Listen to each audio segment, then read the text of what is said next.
Good morning. I'm Savannah Sellers. Joe Fryer's off today. Right now on Morning News Now, nuclear warning. President Biden says the risk of a, quote, nuclear Armageddon is now at its highest point since the Cuban Missile Crisis in the 60s. All of this comes as Russian President Vladimir Putin renews global nuclear threats as Russia struggles in its fight to control Ukraine. The latest on their setbacks in the war as the U.S. addresses growing nuclear concerns. Green light for pardons. President Biden takes executive action, issuing thousands of pardons to people convicted of marijuana possession under federal law. The president is now asking states to make this a joint effort in hopes of making good on his campaign promise to legalize pot. The new information we're learning about his plan. On edge, the market and the Federal Reserve are paying close attention to the new jobs report out this morning, showing where the labor market stands as the U.S. fights inflation. We're breaking down what it all means for your wallet and if there are any signs of recovery. Plus, the human cost. True crime shows and podcasts are facing backlash for profiting off of the real victims of the crimes they're portraying. Why families and survivors are saying enough is enough after the release of two new shows that a lot of people are talking about. We're happy to have you with us on this Friday morning. And begin, though, this morning with President Biden making headlines here at home with that announcement about marijuana convictions and also that stark warning that the risk of nuclear Armageddon is at its highest point since the Cuban Missile Crisis nearly 60 years ago. These comments from the president come after Russian President Vladimir Putin's renewed nuclear threats have raised concerns that his plans for escalation in Ukraine may not be limited to mobilizing more troops. For more on all these major developments this morning, we're joined by NBC News White House correspondent Mike Memley. That's also something good for your Friday. He's came here to town and he left me behind. I know, yes. As evidenced by the traffic we were talking about in Manhattan yesterday, the president was here. We've got a lot to talk about. It's so good to see you and have you good here. To be with you. So first off, of course, let's start with these comments about potential nuclear action here. How serious is this? How worried is the White House? How worried should somebody this morning be seeing this headline? So I've been covering President Biden a long time, as you know, and I've learned one thing, which is when he's speaking at a fundraiser, the reporters are in the room, but the cameras are not rolling. Pay attention, because you often get a much more unguarded President Biden. These comments certainly caught the White House by surprise. But what the president was really speaking to is an interesting dynamic now as Ukraine is really seeing some real momentum on the battlefield.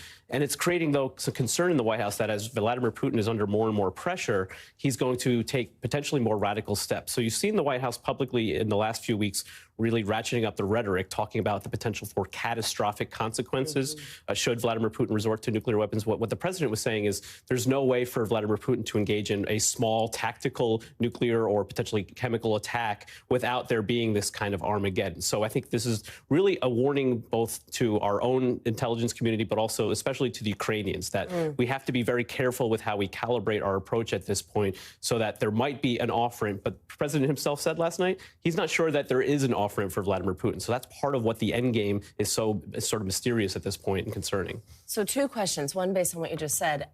You mentioned it took the White House by surprise. What does that mean? What type of context does that put this in there at the White House this morning? And also, how do you square this concern with our continued support for Ukraine, a recently announced renewed military aid package? What does that mean? So I actually asked the White House press secretary this the other day, which is how do you calibrate the continued, we've seen over the last few months, right? The U.S. has only ramped up their support, providing more and more advanced weaponry to the Ukrainians. And do you have to calibrate that? Because there's always a fear of provoking the Ukrainian, of the Russians, of course. And what the White House is saying is we make no decisions without closely consulting the Ukrainians at this point. But also our intelligence, frankly, is better about Russia than it is about what sometimes Ukraine is doing on their own. And so that creates an interesting dynamic. But now the White House is obviously, I'm sure there are going to be some calls from allies and wondering what the president might have been referring to at this point. And so it's going to be creating a difficult day for the NSC, for the White House press secretary, in terms of explaining what the president might have been talking about here. Absolutely. That'll be something that you'll be following for us throughout the day. And now to that major announcement from the White House. With the stroke of a pen, President Biden pardoned anyone with a federal conviction for marijuana possession. NBC News correspondent Jacob Soboroff breaks down what the president's order does and does not do. Hey there, the president said on the campaign trail that no one should be in prison for marijuana-related offenses, and he is trying to follow up after political pressure on the issue with this new move and asking states to examine their own marijuana laws. But he did stop short of full decriminalization, which would take an act of Congress. Too many lives have been upended because of our failed approach to marijuana. From President Biden, mass pardons and a clear message. No one should be behind bars for using marijuana. Criminal records for marijuana possession have led to needless barriers to employment, to housing, to educational opportunities. And with that, the president moved to clear some 6,500 federal convictions for pot possession, plus thousands more in the District of Columbia, though it won't affect the millions more with state-level convictions. And the administration does say there are no individuals currently in federal prison solely for simple possession of marijuana. He also ordered an expedited review of how marijuana is classified. It's currently listed among the most dangerous so-called Schedule I drugs, along with LSD and heroin.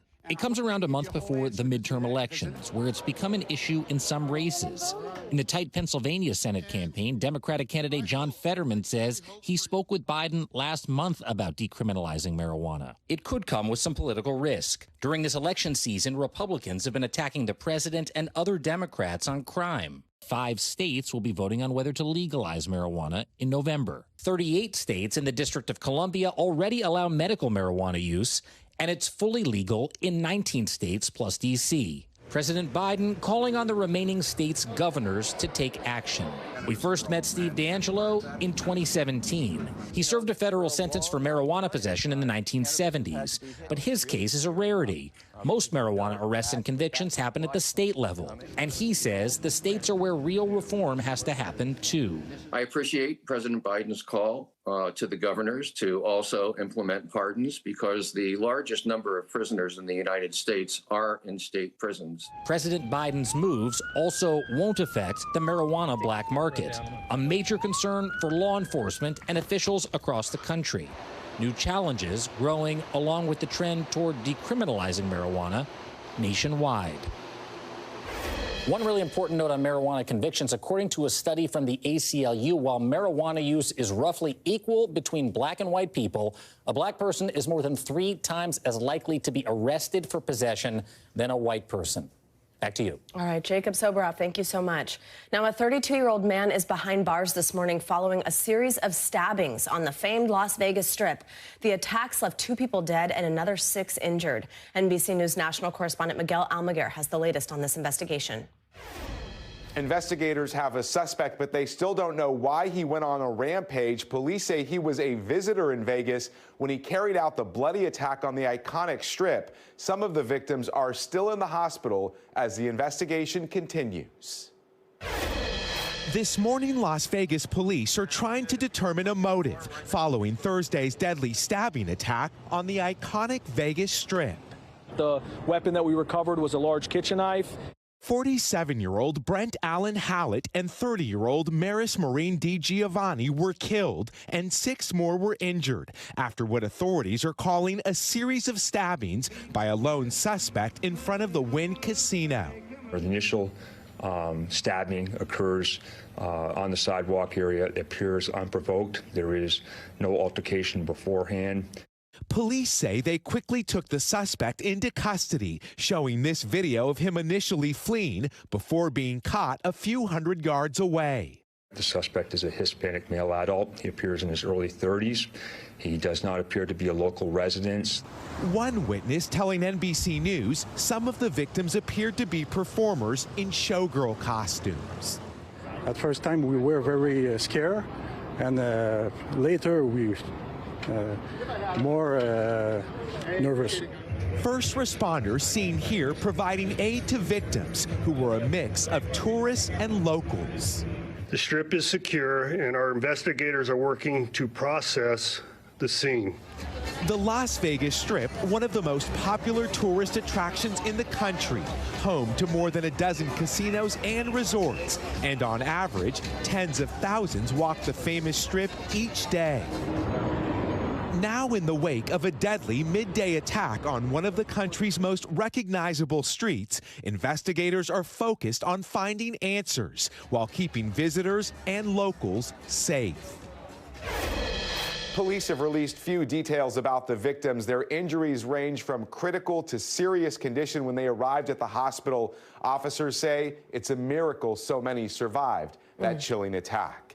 Back to you. All right, Miguel, thank you so much. And now let's get a check on your weather for the upcoming weekend. Meteorologist Michelle Grossman joins us. Hello, Michelle.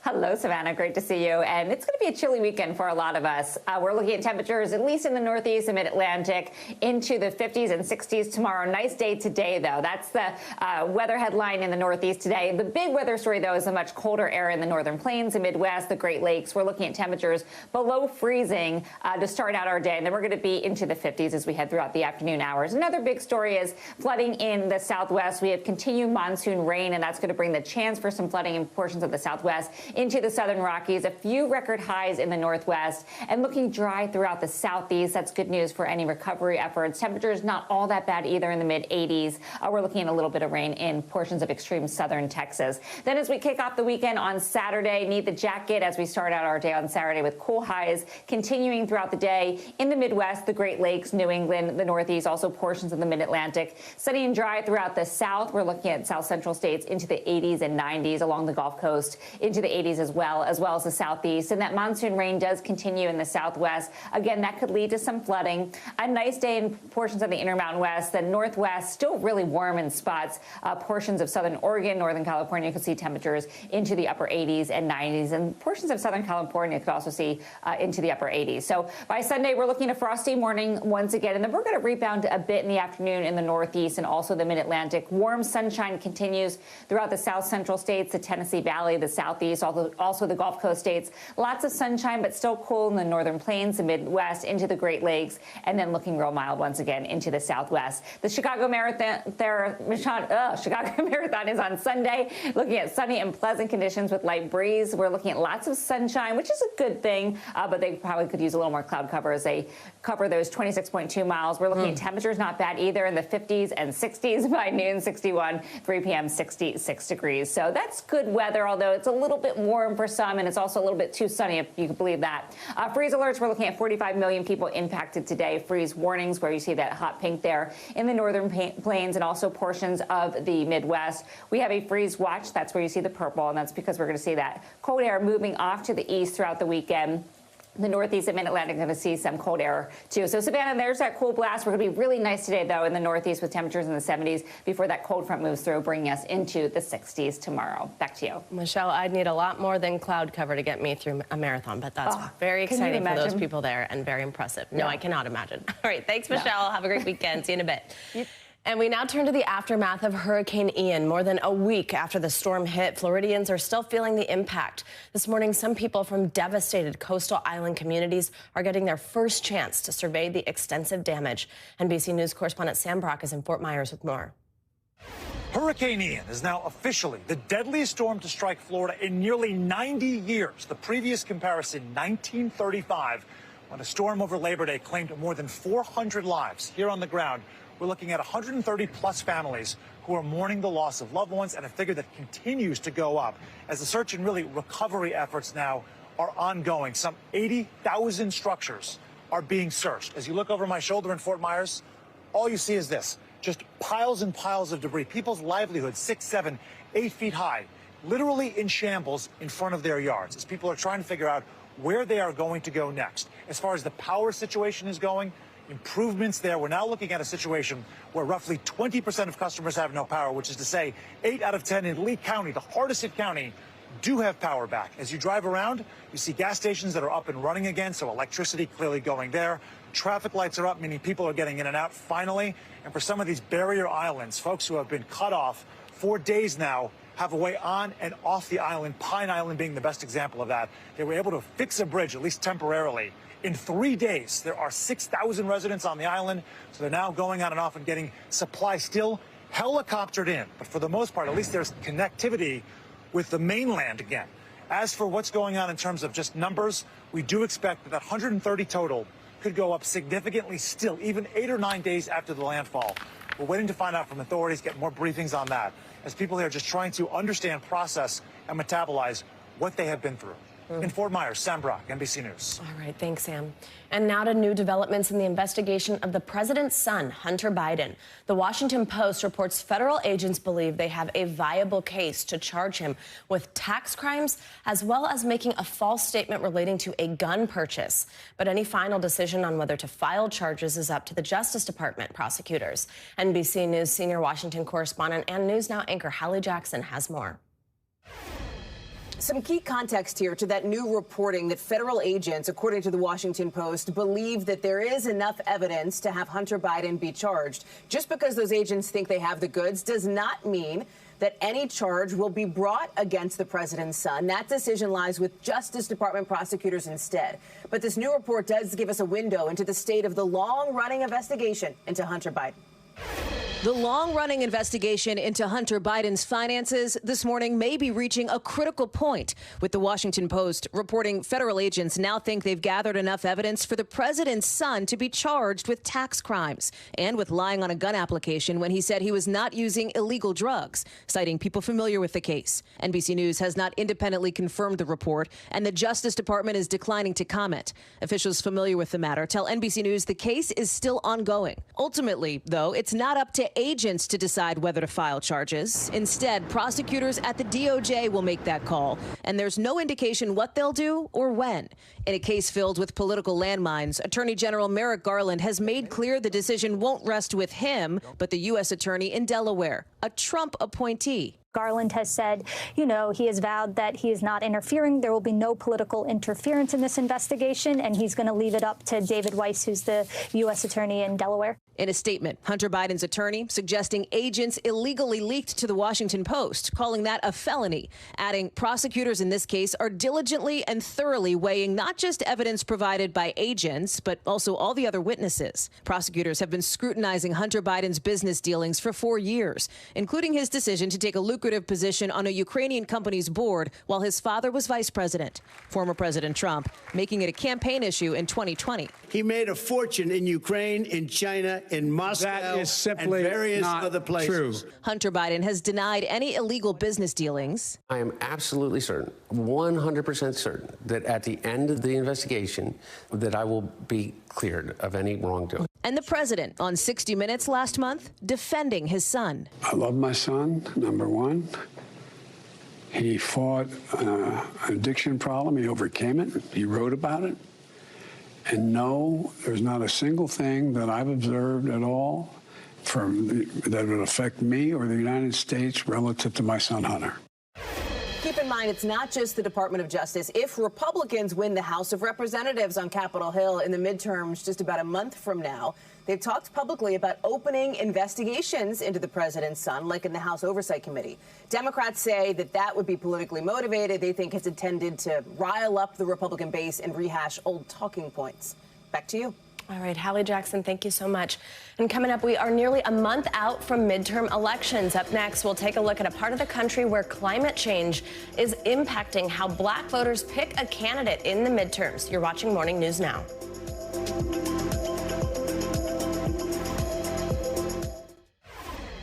This year, New Orleans is facing a dramatic rise in homicides and a shortage of police officers. NBC News correspondent Gabe Gutierrez is there looking at the city's unique solution. 7th grader Byron Kelly was just 13 years old when he was shot and killed in New Orleans earlier this year. I just been praying. And I keep telling myself, don't cry, don't cry. His mother, Carla Thomas, says it's been hard to get a hold of the police officers working the unsolved case.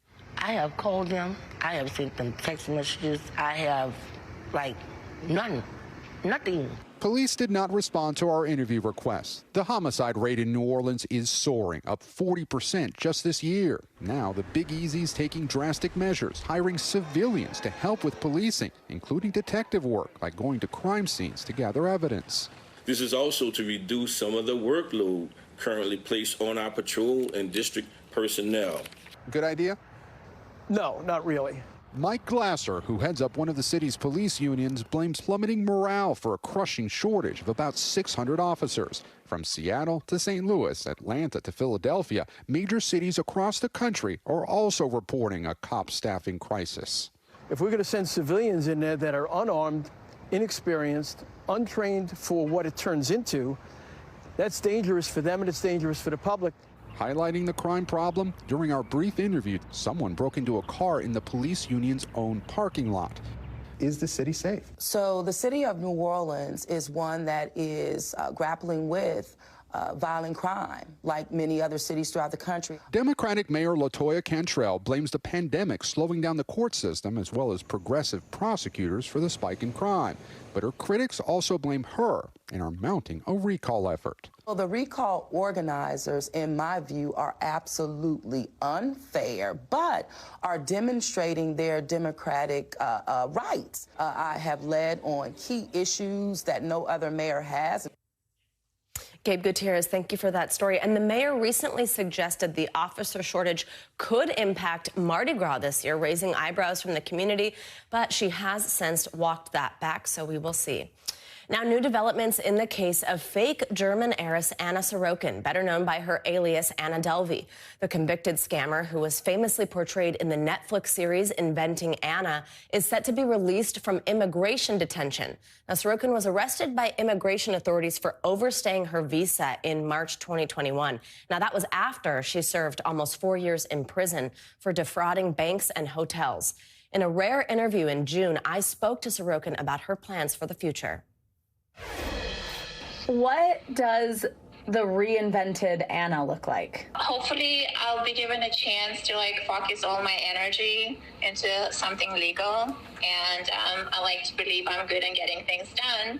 So, yeah, I guess it's just I'd love to be given an opportunity to, for people not to just dismiss me as a quote unquote scammer, and just see what I'm going to do next. So she'd like to focus on something legal. We'll see what happens. Now, after her release, she'll be on 24-hour house arrest with electronic monitoring while she fights deportation. Among other conditions, she was required to pay a $10,000 bail bond and is not allowed on social media, something we have seen a presence from her even while she was in detention. Now, coming up, new jobs numbers are out this morning, and they could give us an idea of the country's next steps to fight inflation. We're breaking down what it means, of course, for your wallet. That is up next.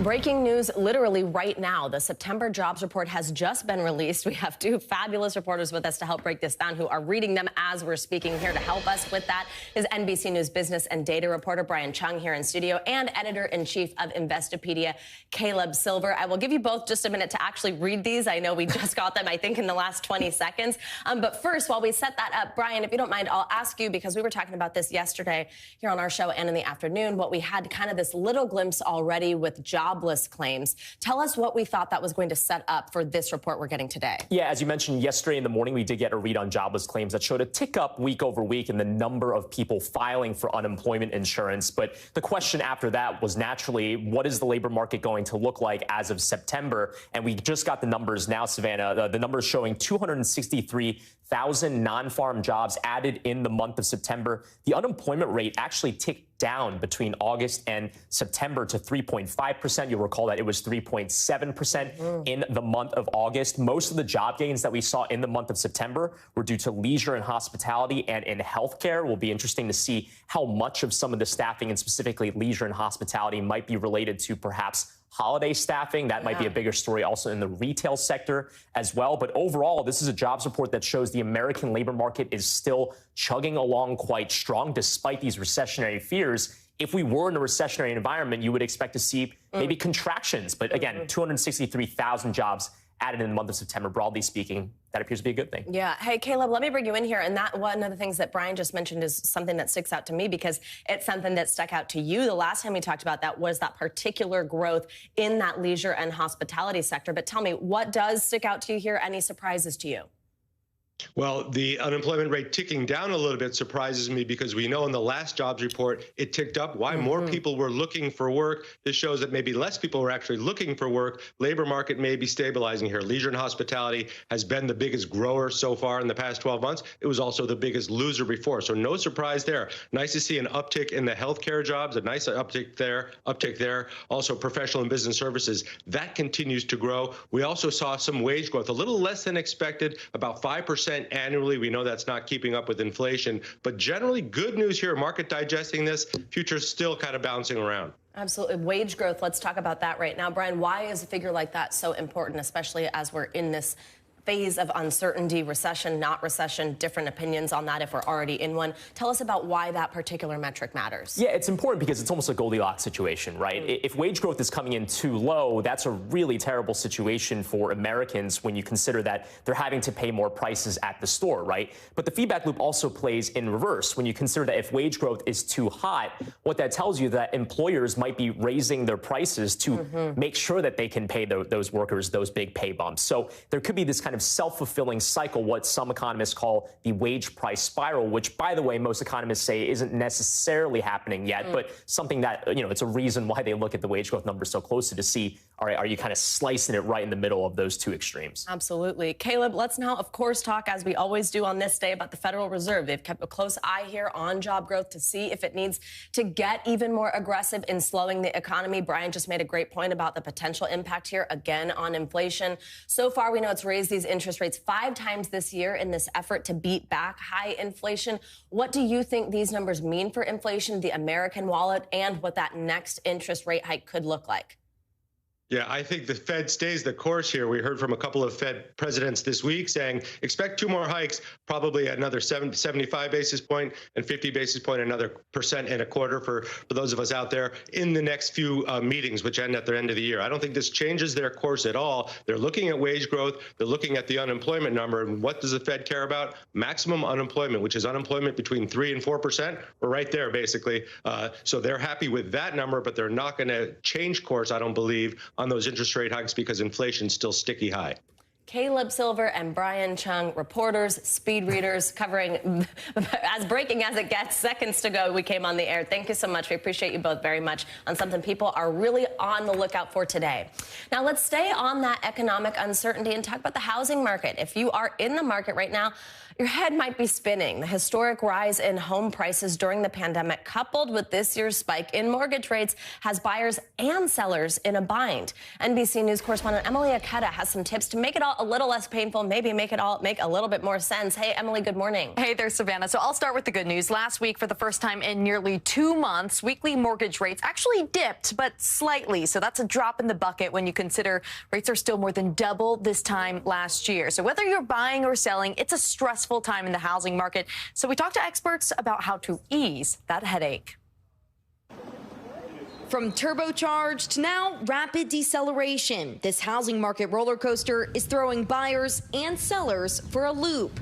After ballooning to 6.7% in September, mortgage rates finally ticked down last week, but just barely, still much more expensive from a year ago.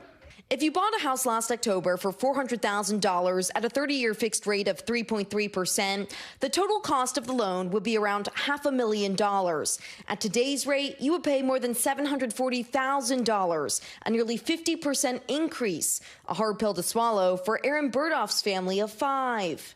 The hard part is, do you wait some more, or do you try to go with whatever few options you have on the market right now and risk overpaying? And the pain cuts both ways. Sellers are having to readjust their expectations too, sidelining some altogether. The number of homes hitting the market slumped 19% compared to last year. Jeffrey Nice's house near Boise has been on the market for 6 weeks. He finally got some interest after dropping his asking price twice.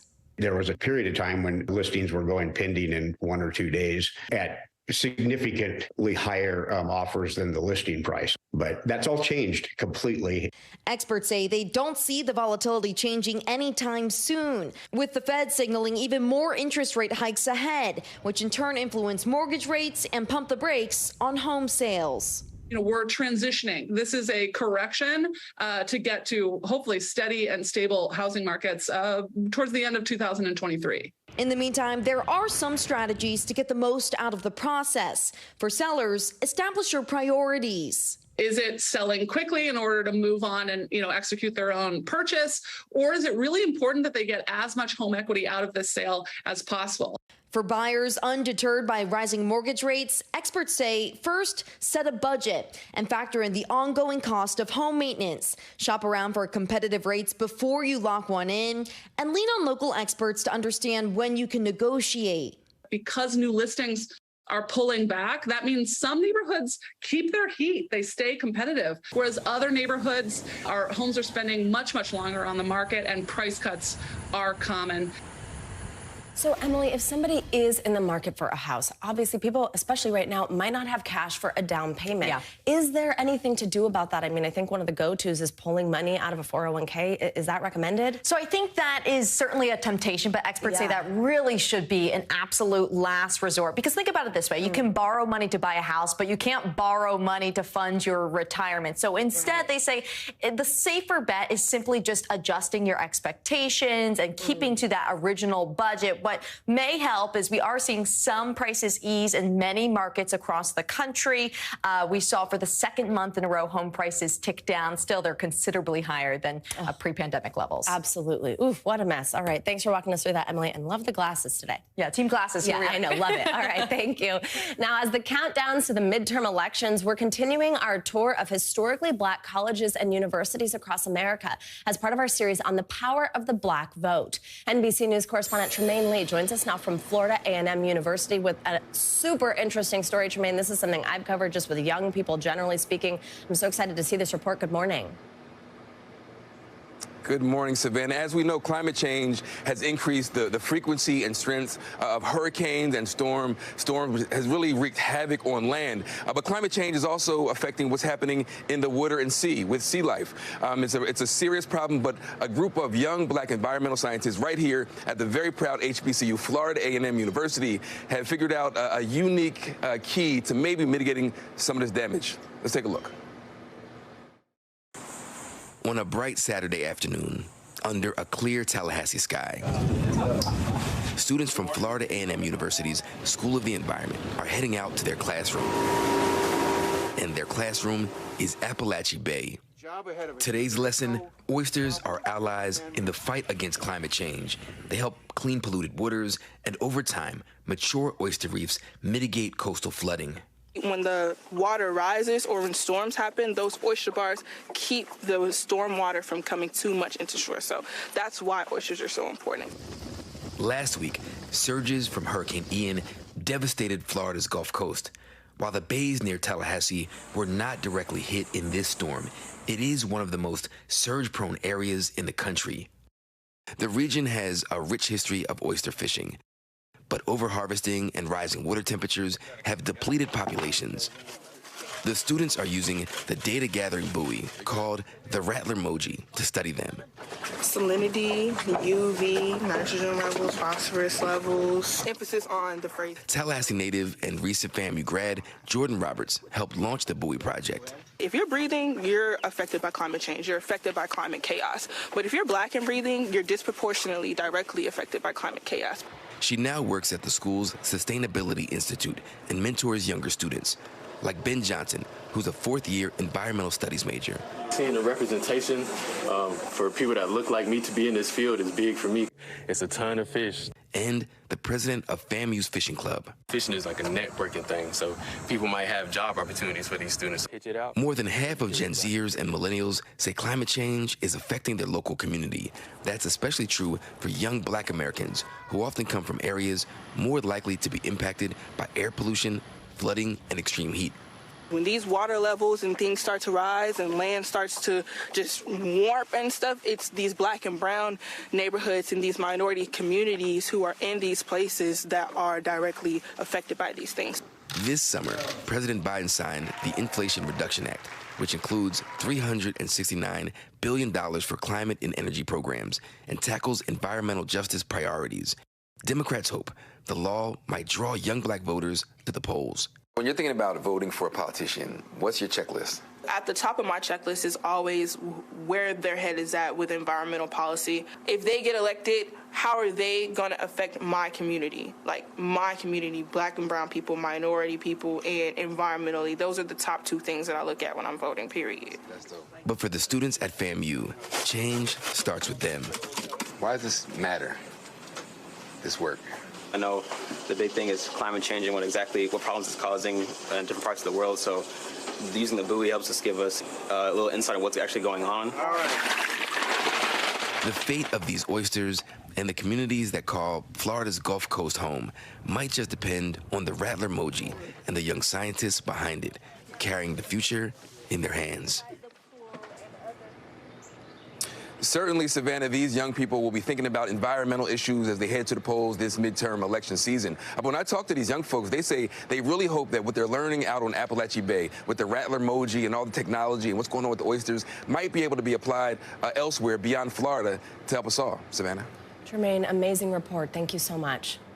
Now, coming up, a traffic jam in the Mississippi River could soon start having a major impact on the global supply chain. Up next, also the impact climate change, again, is having there and what this means for our economy. Plus, the popularity of true crime shows is coming at a serious price for the real-life victims and survivors. The new backlash the popular genre is receiving. That's in just a few minutes. Stay with us.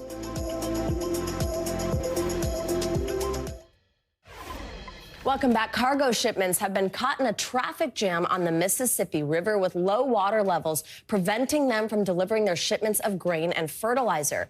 This backlog of barges had nearly 1,600 ships lined up waiting to pass through a port near Lake Providence, Louisiana.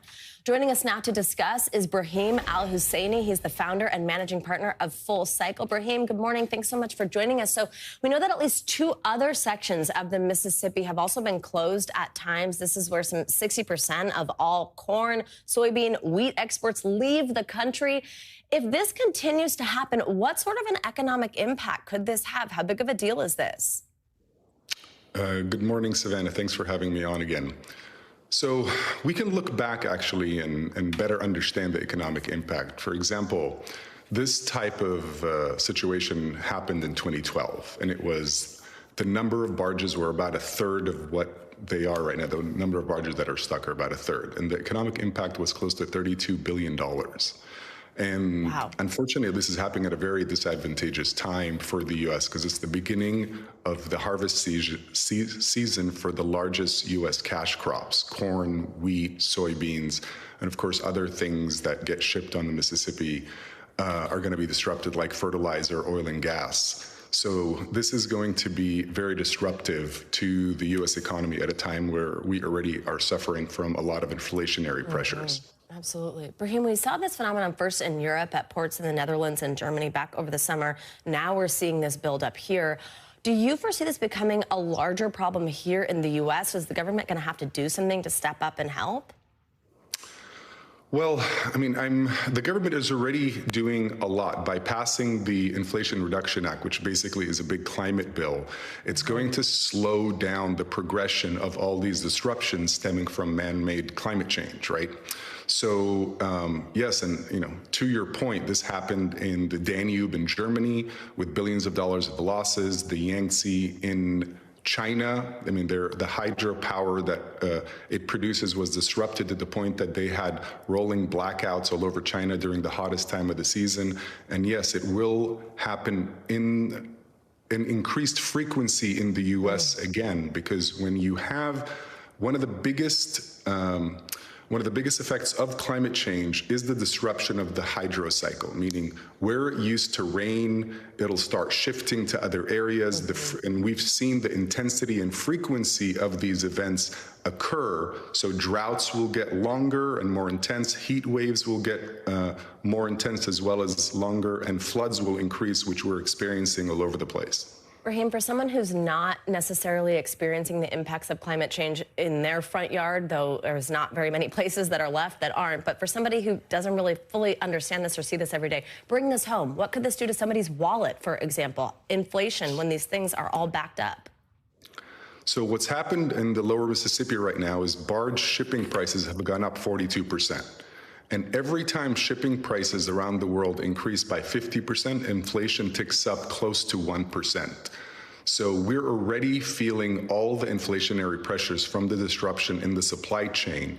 And you add all these climate events to the equation, it's going to keep ticking up the consumer price index, which means that every household's net disposable income and buying power will decrease as these events intensify. Brahim Al-Husseini, thank you so much. Important conversation. Appreciate your time this morning. Thank you again for having me. Now let's switch gears here. Some of the most popular shows and podcasts out there, there's a growing backlash against them because they're true crime stories. And that backlash is coming from some of the real people impacted. Families of some of the victims of Jeffrey Dahmer are speaking out against Netflix's highly successful drama about the serial killer, probably one you've maybe even seen since it's now broken a Netflix record. NBC News correspondent Stephanie Gosk is here on set. You know, I don't think, gone a day this week without somebody bringing this show up. I mean, everybody really and is talking about it. It's all over social media, Savannah. You know, this series has quickly become a huge hit. For more than a decade, Jeffrey Dahmer preyed on boys and young men, often in Milwaukee. Now the 10-part dramatization of the serial killer's life is striking a chord with viewers, while at the same time upsetting some of the people who had to live through the real-life horror. Some of the garbage bags. They're the clippings. Netflix's Monster tells the story of one of the most gruesome crime sprees in U.S. history. Somebody is being killed! The dramatization explores notorious serial killer Jeffrey Dahmer's life and the string of murders he committed from the late 1970s until the early 90s. Targeting young men, Dahmer dismembered and even cannibalized some of his victims. The series, created by Ryan Murphy, has quickly become a hit, with more than 56 million households already watching all 10 episodes. But the show has also generated controversy. Family members of Dahmer's victims speaking out, critical of the depiction and the profits being made off of their personal tragedy. In an essay for Insider, Rita Isbell, whose brother Errol Lindsay was murdered by Dahmer, says Netflix never contacted her about the series. Her emotional victim impact statement during Dahmer's sentencing recreated in the show. Jeffrey, I hate you!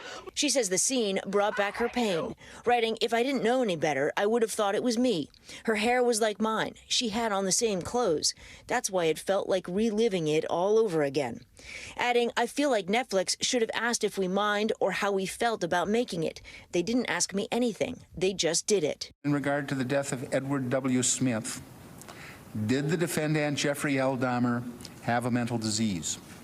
Answer, no. Dahmer was convicted in February 1992 of 15 murders and sentenced to 15 consecutive life sentences.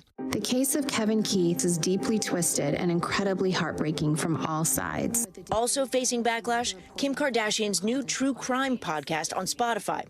The system tells the story of Kevin Keith, who was convicted of a triple homicide in Ohio back in 1994. In the series, Kardashian explores the possibility of his innocence. There are so many twists and turns in your case. But Quentin and Quinita Reeves, two alleged victims who were both shot but survived, insist Keith is guilty and that they never heard from Kardashian. The siblings, who were 6 and 4 at the time of the attack, speaking exclusively to DailyMail.com. Quentin saying, "We saw it with our own eyes. Kevin did it," adding, "Kardashian did not contact us. Not one time." Overnight, the production team behind the system pushing back strongly against those claims, telling NBC News they made multiple attempts to reach out to the Reeves siblings. The production team also telling us when the Reeves siblings are open to sharing their story, they are welcome to sit down for the podcast at any time. We also reached out to Netflix, Ryan Murphy Productions, and Spotify for further comment about the podcast and the Jeffrey Dahmer series, but we have not heard back.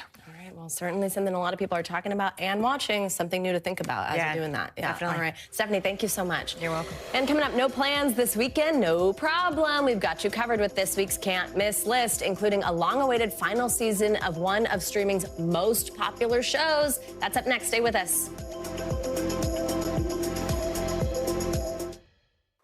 All right, our favorite time of the week. Get your popcorn or coffee ready. It's time for our Can't Miss list. All the movies and TV shows you should check out this weekend.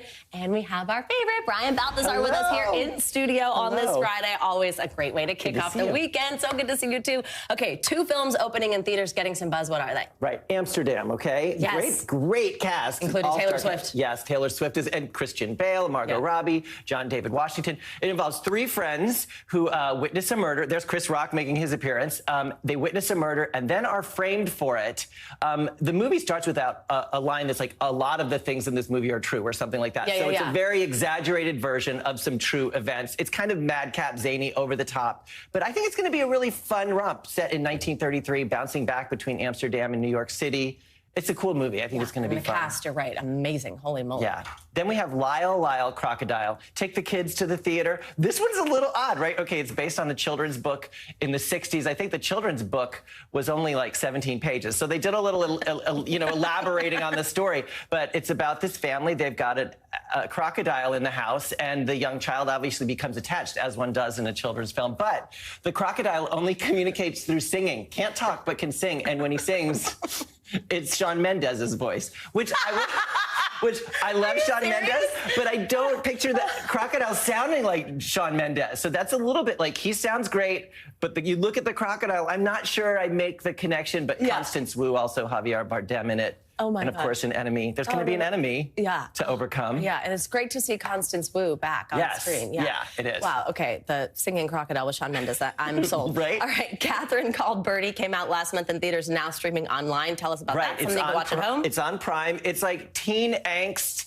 in medieval times, as helmed by, well, this was originally a novel. Yes. And now... Did you read it? I didn't. Oh, It actually is funny, and this is a funny character. She's called Birdie because of her pets and her birds, and she's basically fighting the expectations of being married off against her will and trying to avoid it. And it's kind of timely. Lena Dunham is behind the writing and the directing of this film, and so it's kind of telling us, we talk a lot about women's choices right now, that we're telling the story about a young woman, 14 years old, who's being forced to marry. So, but it's funny. So, don't get lost in it being too issues heavy. It's really just a fun romp. Yeah. I loved this book. Remember it well. I was so excited to see that and so excited now it's streaming. And tell us what else is streaming. What can we watch at home if we want to stay in this weekend, especially it's getting a little colder. Okay, so what else we have? We have, on Peacock, we have A Friend of the Family. This is really, this is the tale of a true story. And this is a young girl. And really the whole family was kind of abducted in plain sight by a neighbor, but most notably the daughter, Jan Brobeck. And this is chilling, and it retells the story of how this person kind of infiltrated his way into their family. And it is a wild ride, and it's true. It's based on the true story. And there's so many layers to this, but you've got to watch it. It's a multi-episode series on Peacock. I love that actor also, by the way. Yes. Yeah. So that's going to be good, I'm sure. Also, you know what, Brian? Pretty soon, it's October 7th. We've only got a couple weeks left before we're going to be talking in our can't miss list about Taylor's new album. Oh yeah, well, why wouldn't we? I mean, I love to October 21st. She's been rolling the bingo balls to determine the singles. Midnight's I love Mayhem it. with me. And I love all these decoders that talk about. They're all decoding. The Easter eggs. Yeah. I love it. Okay. Also, Brian Dairy Balthazar, Girls love on you. Netflix. Check out Dairy Girls on Netflix all right. too. Yeah, Thank do you that. I'm so going to much. slide that in. There you go. Great weekend plans. Brian, thank you. Always so great to have you. And great to have you with us on this Friday morning at home. That does it for this hour of Morning News Now. But the news continues right now. Don't go anywhere. Thanks for watching our YouTube channel. Follow today's top stories and breaking news by downloading the NBC News app.